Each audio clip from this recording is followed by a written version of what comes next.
தேர்தலுக்கு முன்பாக political politics ஒருவரை குற்றம் சொல்வது, குற்றச்சாட்டை சுமத்துவது, கடுமையாக தாக்கி பேசிக்கொள்வது, இதுக்கு பேர் பொலிட்டிக்கல் பாலிடிக்ஸ். இது பண்ணி தான் ஆகணும், வேறு வழி இல்லை. தேர்தலுக்கு பின்பு இது டெவலப்மெண்டல் பாலிடிக்ஸாக மாறணும் என்பது தான் அப்துல் கலாம் அவர்களது விருப்பம். அப்போ அந்த டெவலப்மெண்டல் பாலிடிக்ஸை முதல்வர் திரு விஜய் அவர்கள் முன்னெடுத்திருக்கிறார் என்று தான் நான் கவனிக்கிறேன். அந்த வகையில் திரு விஜய் அவர்களுக்கு எனது வாழ்த்துக்கள். இது ஒரு நல்ல முன்னுதாரணம். எதிர்க்கட்சி தலைவர்களை எல்லாம் சந்தித்து அவரிடம் ஆசி பெற்று, அவரிடம் ஆலோசனை பெற்று, அது குறைந்த காலத்தில் என்ன ஆலோசனை பெறுவார் என்று எனக்கு தெரியவில்லை. பட் ஆனால் ஆசி பெற்று ஒரு சில கருத்துக்களை அவர்களிடம் பகிர்ந்து கொண்டு வந்திருக்கிறார். உண்மையிலே அது ஒரு பாராட்டத்தக்க ஒரு நடைமுறை. எக்ஸப்ட் கஜானா காளி என்ற ஒரு நெகட்டிவ் கமெண்ட், அதை தவிர மற்றபடி எல்லாமே ஒரு பாசிட்டிவாக தான் பண்ணியிருக்கார். அதாவது 200 யூனிட்டு 2 மாதங்களுக்கு 200 யூனிட் மின்சாரம் இலவசம். ஆனால் அது 500 யூனிட்டுகளுக்குள்ளே இருக்கிறவங்களுக்கு மட்டும்தான் அப்படின்றது ஒரு சின்ன அதிருப்தியை ஏற்படுத்தியா இருந்தாலும் வேறு வழி இல்லை. அது என்னுடைய நிதி நிலைமையை பார்த்து நான் வெள்ளை அறிக்கை வெளியிடுவேன்னு சொல்கிறாரு. அது கஜானா காலின்னு சொல்கிறாரு. அது அவருக்கு இனிஷியலாக வந்ததுனால தெரியாமல் எல்லோரும் வந்தவுடனே அந்த கஜானா காலி ஆக்கிட்டு போயிட்டாங்கன்ற சொல்லக்கூடிய நார்மல் குற்றச்சாட்டை அவர் சொல்கிறாரு.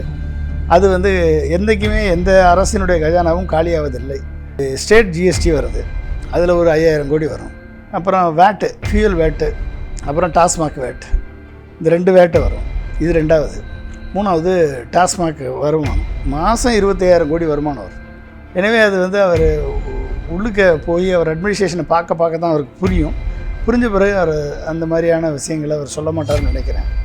அவருக்கு புரியணும். முதல்ல புரிந்து கொண்டால் அவர் தன்னை பக்குவப்படுத்திக் கொள்வார் என்று தான் நினைக்கிறேன். லிபர்டி தமிழ் நேயர்களுக்கு வணக்கம். இன்றைய நேர்காணலில் நாம் சந்திக்க இருப்பவர் டாக்டர் பொன்ராஜ் அவர்கள். வணக்கம் சார். வணக்கம் ஆசிஸ். முதலமைச்சராக விஜய் அவர்கள் பொறுப்பேற்ற பிறகு பல்வேறு சர்ச்சைகள் அவருடைய பேச்சில் இருந்துச்சு. குறிப்பாக அந்த 10 லட்சம் கோடி கடன் கஜானாவை தொடச்சிட்டு போயிட்டாங்க, பல்வேறு விமர்சனங்களை முன்வைத்தார். முன்னாள் முதல்வர் மு.க. ஸ்டாலின் அவர்களும் அதற்கு பதிலடி கொடுத்துருந்தார். அப்புறம் அந்த 500 யூனிட் யூஸ் பண்ணால் 200 யூனிட் ஃப்ரீ, அதுலேயும் ஒரு சர்ச்சை வந்துச்சு. அப்போ 100 யூனிட் ஃப்ரீ கிடையாது அப்படின்னு பல்வேறு சர்ச்சைகள் அவர் ஆரம்பித்ததுலேருந்தே இருந்துச்சு. அதை தொடர்ந்து ஒவ்வொரு தலைவராக சந்தித்தது அவருடைய நாகரிகமான அரசியலை காட்டுது அப்படின்னு சொல்கிறாங்க. அதாவது அண்ணாவுக்கு பிறகு அண்ணா எப்படி காமராஜர் போய் பார்த்தாரோ அதுபோல் ஒரு நாகரிகமான அரசியலை விஜய் முன்னெடுத்து போகிறாரு, ஒரு புதிய அரசியலை விஜய் கொடுக்குறாரு அப்படின்னு ஒரு கருத்தும் வருது. பெரும்பான்மையை நிரூபிக்கணும் சட்டமன்றத்தில், ஆனால் அதற்குள்ளே இவ்வளவு அரசியல் விவாதங்கள் சூடுபிடிக்க தொடங்குது. உங்களுடைய கருத்து என்ன சார்? விஜய் அவர்களுடைய நடவடிக்கையும் சரி, அரசியல் நடவடிக்கையும் சரி, அவருடைய அரசியலும் சரி, இப்போ பெரும்பான்மை நிரூபிப்பாரா அப்படிங்கிற ஒரு கேள்வியும் இருக்குது. முதற்கட்டமாக உங்களுடைய பார்வை என்னது? இதுவரைக்கும் அவர் பதவியேற்றதிலிருந்து அவருடைய செயல்பாடுகள் திருப்திகரமாக இருக்குது, பாராட்டத்தக்க வகையில் இருக்குது, வரவேற்கத்தக்க வகையில். அவர் திராவிட முன்னேற்ற கழகத்தினுடைய தலைவர் திரு மு.க. ஸ்டாலின் அவர்களையும், மதிமுகவுடைய பொதுச் செயலாளர் திரு வைகோ அவர்களையும், திராவிட கழக தலைவர் திரு வீரமணி அவர்களையும், பாட்டாளி மக்கள் கட்சி தலைவர் திரு அன்புமணி அவர்களையும், திரு நாம் தமிழர் கட்சியினுடைய திரு சீமான் அவர்களையும் சந்தித்து அவரிடம் ஆசி பெற்றிருக்கிறார். இது ஒரு நல்ல ஒரு முன்னுதாரணம். இது ஒரு நல்ல ஒரு அரசியலின் தொடக்கம். ஒரு எதிர்க்கட்சிகள், அதாவது தேர்தலுக்கு முன்பாக பொலிட்டிக்கல் பாலிடிக்ஸ், தேர்தலுக்கு பின்பு டெவலப்மெண்டல் பாலிடிக்ஸ். தேர்தலுக்கு முன்பாக பொலிட்டிக்கல் பாலிடிக்ஸ் ஒருவரை குற்றம் சொல்வது, குற்றச்சாட்டை சுமத்துவது, கடுமையாக தாக்கி பேசிக்கொள்வது, இதுக்கு பேர் பொலிட்டிக்கல் பாலிடிக்ஸ். இது பண்ணி தான் ஆகணும், வேறு வழி இல்லை. ஒருத்தர் குற்றம் சாட்டி அவர்களது நல்லவைகளையும் அவர்கள் செய்த நல்லவைகளையும் மற்றவர்களது குறைகளையும் எடுத்து சொல்லி மக்கள் மத்தியிலே வாக்கு கேட்கக்கூடிய பொலிட்டிக்கல் பாலிடிக்ஸ் பண்ணாங்க. தேர்தலுக்கு பின்பு இது டெவலப்மெண்டல் பாலிடிக்ஸாக மாறணும் என்பது தான் அப்துல் கலாம் அவர்களது விருப்பம். அப்போ அந்த டெவலப்மெண்டல் பாலிடிக்ஸை முதல்வர் திரு விஜய் அவர்கள் முன்னெடுத்திருக்கிறார் என்று தான் நான் கவனிக்கிறேன். அந்த வகையில் திரு விஜய் அவர்களுக்கு எனது வாழ்த்துக்கள். இது ஒரு நல்ல முன்னுதாரணம். எதிர்க்கட்சி தலைவர்களை எல்லாம் சந்தித்து அவரிடம் ஆசி பெற்று, அவரிடம் ஆலோசனை பெற்று, அந்த குறைந்த காலத்தில் என்ன ஆலோசனை பெறுவார் என்று எனக்கு தெரியவில்லை. பட் ஆனால் ஆசி பெற்று ஒரு சில கருத்துக்களை அவர்களிடம் பகிர்ந்து கொண்டு வந்திருக்கிறார். உண்மையிலே அது ஒரு பாராட்டத்தக்க ஒரு நடைமுறை. அது மட்டும் இல்லாமல் அவர் வந்து அவரது எக்ஸப்ட் கஜானா காளி என்ற ஒரு நெகட்டிவ் கமெண்ட், அதை தவிர மற்றபடி எல்லாமே ஒரு பாசிட்டிவாக தான் பண்ணியிருக்காரு. அதாவது வந்து இந்த 200 யூனிட்டு 2 மாதங்களுக்கு 200 யூனிட் மின்சாரம் இலவசம். ஆனால் அது 500 யூனிட்டுகளுக்கு உள்ளே இருக்கிறவங்களுக்கு மட்டும்தான் அப்படின்றது வந்து ஒரு சின்ன அதிருப்தியை ஏற்படுத்தியா இருந்தாலும் வேறு வழி இல்லை. அது பெரும்பாலான நுகர்வோர்கள் இந்த ஒரு 1.5 கோடி பேர் அதில் கவர் ஆகிறதுனால அதில் ஒன்றும் பிரச்சனை இல்லை. ஒரு 40 லட்சம் பேர் தான் வந்து அந்த 500 தாண்டி கன்சியூம் பண்ணக்கூடியவங்களாக இருப்பார்கள். அவர்களுக்கு 100 யூனிட் இலவசம் என்பதை உறுதிப்படுத்தியிருக்கிறார்கள். இதில் மின்சாரத்தை பொறுத்த வரைக்கும் இது ஒன்று இருந்தால் கூட மின்சாரத்துறை வந்து மிகவும் நஷ்டத்தில் ஓடக்கூடிய ஒரு துறை. மின்சாரத்துறையில் ஏகப்பட்ட பிரச்சனைகள் வேறு இருக்குது. இவர்கள் வந்து இந்த மின்சார கணக்கீடில் மீட்டரில் ஏகப்பட்ட குறைபாடுகள் மக்களுக்கு அதிருப்தியை ஏற்படுத்தியிருக்கிறது. மின்சார ஸ்மார்ட் மீட்டர் பொறுத்துறேன், மீட்டர் ரீடிங் எடுக்கிறவங்க சரியான பயிற்சி பெற்றவர்களாக இல்லை ஒன்று. இல்லைனா மீட்டர் ரீடிங் எடுக்கிறவங்க இஷ்டத்துக்கு ஏதாவது ஒரு மீட்டர் ரீடிங்கை எழுதுகிறார்கள் என்று மக்கள் வந்து தொடர்ந்து அதிருப்தியை வெளிப்படுத்தி கொண்டிருக்கிறார்கள். இதை சரி செய்ய வேண்டிய தேவை திரு விஜய் அவர்களுக்கு இருக்கிறது. இது ஒன்று. ரெண்டாவது, இந்த எல்லா வீட்லேயும் வந்து இந்த மீட்டர் ஓடலை அப்படின்னா, இப்போ 1000 ரூபாய்க்கு வந்து அவங்க வந்து போன மாதம் கட்டியிருக்காங்க அப்படின்னா 4000 ரூபாய்க்கு பில்லு போடுறாங்க அடுத்த மாதத்துக்கு. மீட்டர் ஓடலை, மீட்டர் ஃபால்ட்டி ஆயிடுச்சு அப்படின்னா நாங்கள் வந்து ஆவரேஜாக போடுறோம்னா 4000 ரூபாய்க்கு போடுறோம், 4 டைம்ஸ் போடுறாங்க. இது வந்து ஒரு மிகப்பெரிய ஒரு அதிருப்தியை வந்து மின்சாரத்துறை மேலே ஏற்படுத்துகிறது. அப்போ இதெல்லாம் வந்து களைய வேண்டிய தேவை வந்து மின்சாரத்துறை அமைச்சருக்கு இருக்கிறது. ரெண்டாவது. மூன்றாவது, மாதம் பில்லு போடுறதுல கொஞ்சம் பிரச்சனைகள் இருக்குது. ஆனால் அந்த மாதம் ஒவ்வொரு மாதமும் எவ்வளோ கன்சியூம் ஆகிருக்கோ அந்த அளவுக்கு பில்லை போட்டு அதற்கு கட்டணத்தை கட்ட வேண்டிய ஒரு தேவை வந்து மக்கள் எதிர்பார்க்கிறார்கள். இதான் வந்து திமுக அரசு மாதம் நாங்கள் பண்ணுறேன்னு சொன்னாங்க, அவங்க செய்யலை. அது வந்து மக்கள் மத்தியில் ஒரு மிகப்பெரிய ஒரு அதிருப்தியை ஏற்படுத்தியது. இப்போ திரு விஜய் அவர்கள் அதை செய்ய வேண்டும் என்று மக்கள் எதிர்பார்க்குறாங்க. இதை செய்யணும். ஸோ அது செய்தால் அவருக்கு நல்ல பெயர் வரும், விஜய் அவர்களுக்கு நல்ல பெயர் வரும். அப்போ அது மட்டும் இல்லாமல் மின்சாரத்துறையில் வந்து இப்போ பணியாளர்கள் தேவை வந்து, அதாவது ஸ்கில்டு லேபர்ஸ் இல்லை, அதாவது ட்ரெயின்டு லேபர்ஸ் இல்லை. அப்போ என்ன ஆகுது அப்படின்னா வந்து அவர்களுக்கு வந்து அவங்களுக்கு ஸ்கில் எனேபிள் பண்ண வேண்டிய தேவை இருக்குது. அப்போ அந்த ஸ்கில் எனேபிள் பண்ணி அவங்கள வந்து ரீடிப்ளாய் பண்ணணும். இப்போ வந்து டிரான்ஸ்போர்ட் துறையில் அதிகமான வேலைவாய்ப்பு, அதிகமான எக்ஸஸ் மேன் பவர் இருக்குது அப்படின்னா டிரான்ஸ்போர்ட் துறையிலேருந்து எடுத்து ரீடிப்ளாய் பண்ணணும். ரீடிப்ளாய் பண்ணி அவங்கள ஸ்கில் எனேபிள் பண்ணி, அப்போ ஒவ்வொரு துறையில் வந்து சில துறையில் எக்ஸஸ் மேன் பவர் இருக்குது, சில துறையில் மேன் பவர் தேவை இருக்குது. அப்போ எங்கே மேன் பவர் தேவையோ அங்கே வந்து ரீடிப்ளாய்மெண்ட் பண்ண வேண்டிய ஒரு அவசரமான ஒரு தேவை வந்து விஜய் அவர்களுக்கு இருக்கிறது. எனவே அதை வந்து அவர் கவனத்தில் கொண்டு செயலாற்ற வேண்டும் என்று நான் கேட்டுக்கொள்கிறேன். சார், இதில் குறிப்பாக இப்போ அவர் முதல்வர் ஆனதுக்கு பிறகு கொடுத்த அறிவிப்புகள், அதாவது இந்த 200 யூனிட் மின்சாரம், அப்புறம் இந்த சிங்கப்படை, இது போன்ற விஷயங்கள் இருக்குது. ஆனால் மக்கள் பெரிதும் எதிர்பார்த்த அந்த 6 சிலிண்டரு, பெண்களுக்கு தமிழகம் முழுவதும் இலவச பேருந்து, இது போன்ற அறிவிப்புகள் எதுவுமே இல்லை. அது மட்டுமல்ல, வழக்கமாக எல்லா முதல்வர்களுமே பதவியேற்ற பிறகு கோயிலுக்கு பக்கத்தில் இருக்கிற கல்லூரி பள்ளிகளுக்கு பக்கத்தில் இருக்கிற டாஸ்மார்க்கில் நாங்கள் மூடுறோன்னு சொல்லி ஒரு அறிவிப்பு கொடுக்குறாங்க. அதே மாதிரி 717 கடைகளை மூட சொல்லி விஜய் அவர்கள் அறிவிப்பு கொடுத்துருக்கிறாரு. இது வழக்கமாக இருக்கக்கூடிய ஒரு நிகழ்வு. மக்கள் எதிர்பார்த்த எந்த அறிவிப்புமே இல்லைன்னு ஒரு குற்றச்சாட்டு இருக்குல்ல, அதை எப்படி பார்க்குறீங்க நீங்கள்? அது ரைட்டு. அது வந்து இப்போ மக்கள் 2500 ரூபா மாதம் பெண்களுக்கு, அப்புறம் எங்கே போனாலும் பஸ்ஸில் ஃபுல்லாக அனைத்து பஸ்ஸுலேயும் எல்லா இடத்துக்கும் ஃப்ரீ. அடுத்து 6 மாதங்களுக்கு மாணவர்களுக்கு உதவித்தொகை, அப்புறம் இடைநிற்றலுக்கு 15000 ரூபா. இதெல்லாம் வந்து ஹெவி காஸ்ட்டு கன்சம்ஷன் உள்ள ஏரியா. ஸோ இதை வந்து மேபி அது எப்படி என்னுடைய நிதி நிலைமையை பார்த்து நான் வெள்ளை அறிக்கை வெளியிடுவேன்னு எல்லாம் சொல்கிறார் அவர். கஜானா காலின்னு சொல்கிறாரு. அது அவருக்கு இனிஷியலாக வந்ததுனால தெரியாமல் எல்லாரும் வந்தவுடனே அந்த கஜானா காலி ஆக்கிட்டு போயிட்டாங்கன்ற சொல்லக்கூடிய நார்மல் குற்றச்சாட்டை அவர் சொல்கிறாரு. அது வந்து என்றைக்குமே எந்த அரசினுடைய கஜானாவும் காலியாவதில்லை. நான் வந்து நீங்கள் வந்து நமக்கு ஜி ஸ்டேட் ஜிஎஸ்டி வருது, அதில் ஒரு 5000 கோடி வரும்.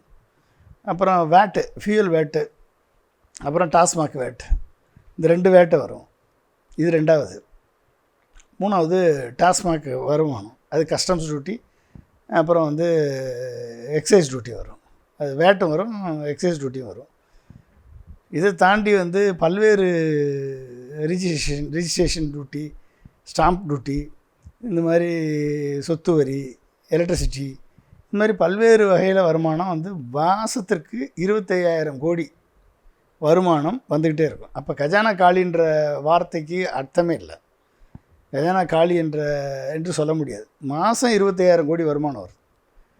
எனவே அது வந்து அவர் உள்ளுக்க போய் அவர் அட்மினிஸ்ட்ரேஷனை பார்க்க தான் அவருக்கு புரியும்.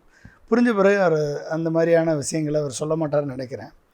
அவருக்கு புரியணும். முதல்ல புரிந்து கொண்டால் அவர் தன்னை பக்குவப்படுத்தி கொள்வார் என்று தான் நினைக்கிறேன் நான். இந்த மதுக்கடைகள் மூடுற மதுக்கடைகள் மூடியது உண்மையிலே வரவேற்கத்தக்க செயல். ஜெயலலிதா அவர்கள் ஒரு 500 கடையை மூடினாங்க. இவர் வந்து 717 கடையை இப்போ மூடுறதா அனௌன்ஸ் பண்ணியிருக்காரு.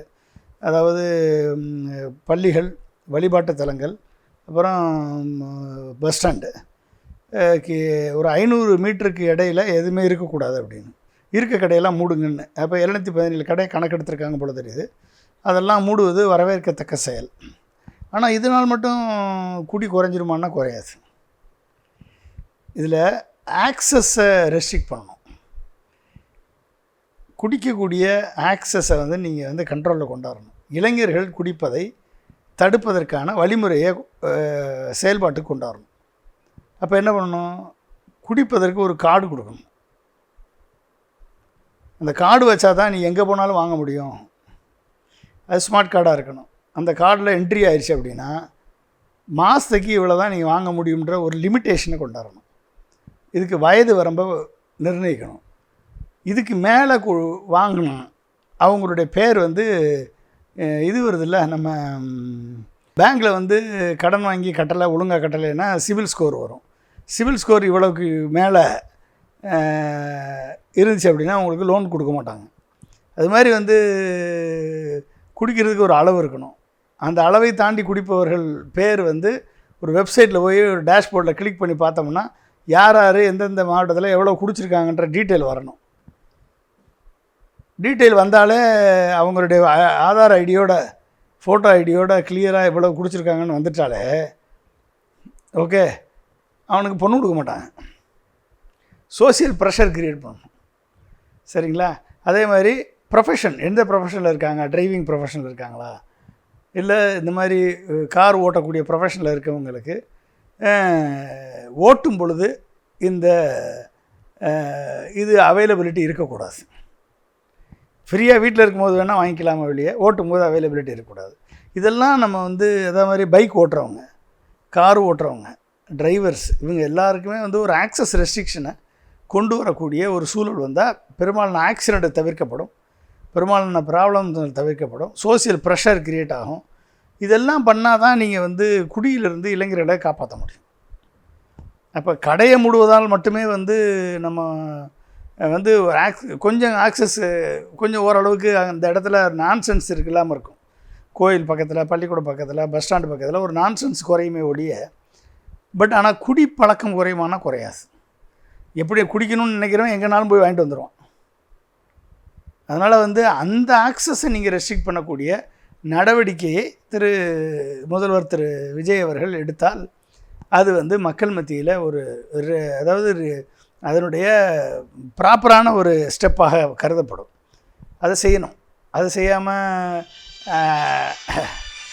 வெறும் கடையை மூடுறதால் மட்டுமே வந்து ஒரு பலன் கிடைக்காது. கடையை மூடுவதால் மட்டுமே அந்த பலன் கிடைப்பது கடினம் ஒன்று. ஆனால் வரவேற்கத்தக்க செயல். இதை வந்து நம்ம வரவேற்கணும்.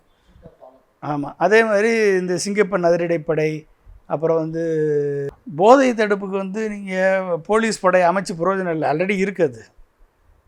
சிங்கப்பெண் படை ஆல்ரெடி இருக்கக்கூடிய போலீஸ் டிபார்ட்மெண்ட் நீங்கள் ஒரு குரூப்பை க்ரியேட் பண்ணி பிரயோஜனம் கிடையாது. போதை மருந்து பழக்க வழக்கங்களில் வந்து ஒழிக்கணும் அப்படின்னா இது வந்து நீங்கள் எடப்பாடி அவர்கள் ஆட்சியில் வந்து பார்த்திங்கன்னா 3.5 லட்சம் கிலோ கஞ்சா பறிமுதல் பண்ணாங்க. ஒரு சும்மா சாம்பிள் சொல்கிறேன். திமுக ஆட்சியில் வந்து மு.க. ஸ்டாலின் அவர்கள் ஆட்சியில் 6.5 லட்சம் கிலோ கஞ்சா பறிமுதல் பண்ணாங்க. பட் கஞ்சா புழக்கம் இருக்குது. இவ்வளோ பண்ண பிறகு டபுளாக பண்ண பிறகும் கஞ்சா புழக்கம் இருக்குது. கஞ்சா போய் கிரவுண்ட் லெவலில் ஊடுருவுது. பள்ளிகள் கல்லூரிகள் பக்கத்தில் அவைலபிலிட்டி இருக்குது. பசங்கள்கிட்ட கொடுத்து வியாபாரம் பார்க்குறான் புரோக்கர்ஸு. அப்போ இதுக்கு துணையாக இருக்குது போலீஸ், இதுக்கு துணையாக இருக்கிறது பக்கத்தில் இருக்கக்கூடிய கடைக்காரர்கள், துணையாக இருக்கிறதுக்கு புரோக்கர்ஸ், துணையாக இருக்காங்க பசங்க, சின்ன பசங்க. இப்போ இந்த 4 குரூப்பும் சேர்ந்து தான் இந்த போதைப்பொருள் கலாச்சாரம் வந்து மாணவர்கள் மத்தியில் போய் பரவுது. அப்போ துணையாக இருக்கக்கூடிய போலீஸ் இதற்கு துணையாக இருக்கான்னு கண்டுபிடிச்ச உடனே அவங்கள டிஸ்மிஸ் பண்ணணும். முதல்வர் விஜய் வந்து அவர்களை டிஸ்மிஸ் பண்ணணும். ஃபஸ்ட் காவல்துறையை முதல்ல டிஸ்மிஸ் பண்ணிங்கன்னா அவன் வந்து கண்டிப்பாக இதை அலோவ் பண்ண மாட்டான். அப்போ தான் உங்களுடைய ப்ரோக்ராம் ஜெயிக்கும், போதை தடுப்பு ஜெயிக்கும். இதுக்கு உடந்தையாக இருக்கக்கூடிய அரசு அதிகாரிகள் டிஸ்மிஸ், அது எந்த லெவலில் இருந்தாலும் சரி, ஐஜி லெவலில் இருந்தாலும் சரி டிஸ்மிஸ் பண்ணுங்க. ஓகே, இல்லை அரசு அதிகாரிகள் செக்ரட்டரி லெவலில் இருந்தாலும் டிஸ்மிஸ் பண்ணுங்க. இவர்களை போதைப் பொருளுக்கு தொடர்பில் இருந்தாங்கன்னு சொல்லி அவர்கள் மேலே கடுமையான சட்டத்தை கொண்டு வந்து அவர்களை டிஸ்மிஸ் பண்ணக்கூடிய வழிவகையை உருவாக்குங்க. இதில் ஈடுபடக்கூடிய ஒன்டையர் நெட்வொர்க் செயின் அவர்களை கடுமையான நடவடிக்கைக்கு உள்ளாக்கணும். இதில் ஈடுபடுத்தக்கூடிய இளைஞர்களையும் சிறார்களையுமே கடுமையாக தண்டிக்கக்கூடிய ஒரு நிலை ஏற்படணும். இப்போ அப்படி வந்தால் தான் வந்து சரி பண்ண முடியுமே ஒழிய போதைப்பொருள் தடுப்பு படை அமைச்சிட்டாலே சரியாயிரும் அப்படின்னு நினச்சாருன்னா அவருடைய நோக்கம் வெற்றி வராது. சரியா? ஸோ அதே மாதிரி சிங்கப்பெண்கள் அதிரடிப்படை. இப்போ ஒரு பெண்ணுக்கு ஒரு ஆபத்து நேருகிறது அப்படின்னா அது வந்து அந்த பெண்ணுக்கு நேரக்கூடிய ஆபத்துக்கு கூப்பிட்ட குரலுக்கு ஓடக்கூடிய லெவலில் அவங்களுக்கு எக்யூப் பண்ணணும். அது விசாரணை நடத்தணும். ஏன்னா அந்த விசாரணையின் படி வந்து அவங்க வந்து நடவடிக்கை எடுக்கணும். சில பெண்கள் வந்து பொய்யான குற்றச்சாட்டுகளை சொல்லி எத்தனையோ பேர் போக்சோ வழக்கில் தண்டிக்கப்பட்டிருக்காங்க. அப்படி வந்து அப்பாவிகள் நிரபராதிகள் தண்டிக்கப்பட்டுறக்கூடாது, அதையும் என்ஷூர் பண்ணணும். இதெல்லாம் பண்ணால் வந்து சிம்பாலிக்காக இருக்காது, அது வந்து செயல்பாட்டுக்கு வரும். அதெல்லாம் செஞ்சாருன்னா நல்ல ஒரு வரவேற்கத்தக்க அம்சமாக இருக்கும் என்று நான் கருதுகிறேன். கண்டிப்பாக முன்னெடுப்பு, நல்ல முன்னெடுப்பு. இந்த முன்னெடுப்பை பாராட்டுகிறேன், வரவேற்கிறேன். கண்டிப்பாக அவர் தொடர்ந்து அவர் வந்து தெளிவாக சொல்லியிருக்காரு, வெற்றி பெற்று விட்டோம் என்று யாரும் ஆடக்கூடாது. ஆடணும்னு நினச்சிங்கன்னா அதை மனசில் வந்து எரேஸ் பண்ணிடுங்க. ஒரு மிகப்பெரிய எச்சரிக்கை. என்னோட சொன்னால் 108 எம்எல்ஏக்களில் கிட்டத்தட்ட 76 பேர் மேலே வந்து குற்ற வழக்குகள் இருக்குது. ஸோ இப்படியெல்லாம் இருக்கக்கூடியவர்கள் வந்து விஜயுடைய உன்னதமான நோக்கத்தை பால்படுத்திடுவாங்க அப்படின்ற ஒரு எண்ணத்தில், ஒரு பயத்தில் வந்து அவர் வந்து கரெக்டாக சொல்லியிருக்காரு.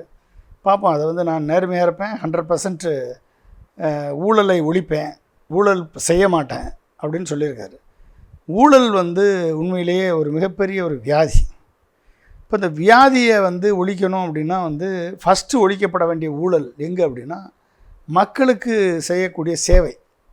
எங்கள் tahsildar office, death certificate, VAO office, RI office, collector office, இந்த 5 துறைகள், பத்திரப்பதிவுத்துறை, அடுத்து வந்து காவல்துறை, அடுத்து வந்து இந்த மாதிரி மக்களோட தொடர்புள்ள அனைத்து துறைகள்லையும், மின்சாரத்துறை, இப்படி வந்து போக்குவரத்து துறை, இந்த மாதிரி ஒவ்வொரு துறையிலையும் மக்களோடு தொடர்புடைய அனைத்து துறைகள்லையும் முதல்ல ஊழல் என்பது ஒழிக்கப்பட வேண்டும்.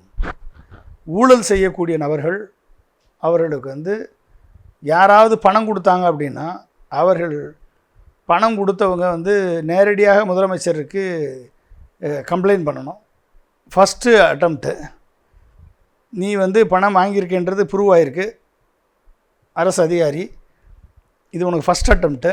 செகண்ட் அட்டம்ப்டில் மாட்டினேன்னா நீ டிஸ்மிஸல் என்ற உத்தரவு வரணும்.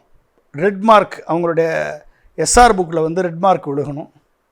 அவங்க டிஸ்மிஸலை நோக்கி கொண்டு வரணும். இதெல்லாம் பண்ணுனா மட்டும்தான் அங்கே ஊழல் ஒழியும். அப்போ மக்கள் தொடர்புடைய சேவை துறைகளில் ஊழல் கண்டிப்பாக ஒழிக்கப்பட்டால் மட்டும்தான் முதல்ல வந்து ஃபஸ்ட்டு அங்கே ஒழிக்கணும். ரெண்டாவது கான்ட்ராக்டில், ரோடு கான்ட்ராக்டு, பாலம் கான்ட்ராக்டு, இந்த கான்ட்ராக்டு, கட்டிடங்கள், இன்ஃப்ராஸ்ட்ரக்சர் கான்ட்ராக்டு, எல்லா கான்ட்ராக்ட்லேயும் ஓகே ஊழல் வந்து மிகப்பெரிய லெவலில் இருக்குது. ஸோ இதை ஒழிக்கிறது மிகப்பெரிய சேலஞ்ச். அதிகாரிகளுக்கும் கான்ட்ராக்டருக்கும் கட்சிக்காரங்களுக்கும் இடையில் உள்ள நெக்ஸஸை கண்டறிந்து ஒழிப்பது மிகப்பெரிய சேலஞ்சு விஜய்க்கு. அதை வந்து எப்படி ஒழிக்க போகிறாரு அப்படின்றத நம்ம பார்த்தா தான் தெரியும். நன்றி சார், நிறைய நல்ல தகவல்களை நேயர்களுக்கு சொல்லியிருக்கீங்க. உங்களுடைய நேரத்துக்கு மிக்க நன்றி.